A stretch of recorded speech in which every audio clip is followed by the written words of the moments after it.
Alrighty, I am coming at you today to give you something for your year that's going to boost it in the beginning of the year so that you can create some massive momentum moving forward. You ready? First of all, let's talk about what that actually even means. You're likely looking for ways to make things easier, to move faster, to go bigger. Are you not? Imagine what that's going to look like for you. Let me add something that's it's a truth for which we're going to build upon in our conversation today. There is a way that things work. There just is. And what I mean by that, and what I mean to share with you, is that the way to get things easier and faster and bigger is via leverage. That's the word for the day. It's the word for the year. Leverage works best in some very specific ways, and I want to share with you what those ways are so that you can see the distinction between true leverage and simply just doing the easy things. That stuff only leads to burnout and, honestly, being broke.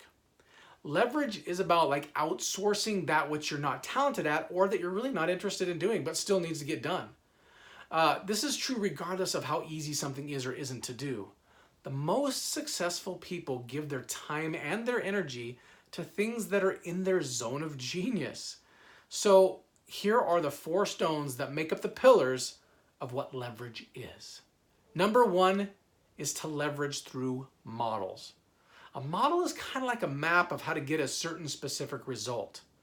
Yet true modeling is full of richness. It's much more than simply reading a map.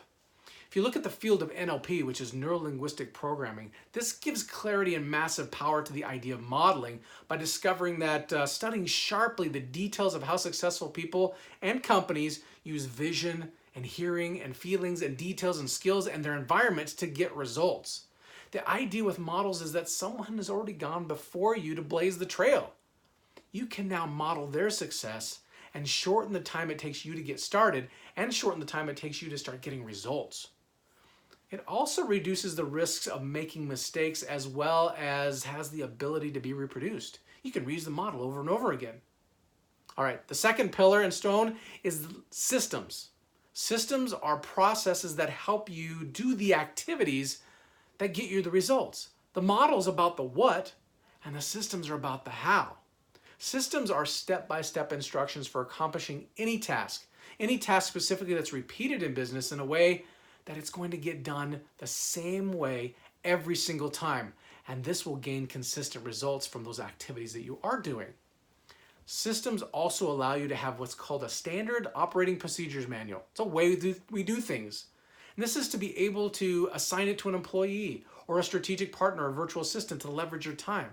Consistency is key in success. The third pillar is your tools.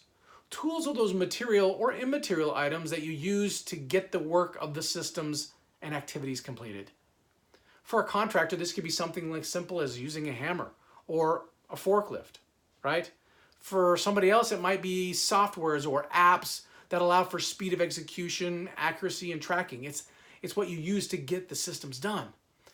Always keep an eye out for tools that will help you in your business perform the best, faster, easier, better. All right, the final pillar of leverage is people. When I say final, I'm meaning that it's ideal to work leverage in this particular order: modeling, systems, tools, and then people. You see, having people in your business can be very amazing and rewarding, and it also comes with the necessary management and tracking in addition to what you're currently focused on. That's why it's so important for you to work the people part of your leverage so that you don't simply create more work and tracking, but elevate both your productivity as an individual or team, as well as elevate the income. You see, hiring people at this phase should always reduce the amount of work that you're required to do as the owner or manager, as well as increase the amount of business, revenue, and income that you generate. Otherwise, people aren't helpful. Adding people to your tower of leverage can be different and structured based on what you might need or want the most. Let me give you an example. One could hire a person on contract and then only pay them for the work that's done from time to time, kind of like a freelancer. Another option could be hiring a virtual assistant. They can either work per piece or part-time or full-time. And one of the things that's cool about virtual assistants is that this can also help in mitigating some of the costs of paying employee benefits or taxes or those kinds of things. Or lastly, you could simply hire people directly into your business as an employee. All right. Now you can see that there are 4 powerful ways to leverage so that you can focus on what you're great at and what you love while still getting everything done that's necessary for you to win. Go forth and leverage. You know I love you. Be great. It's what you're made for. Bye now.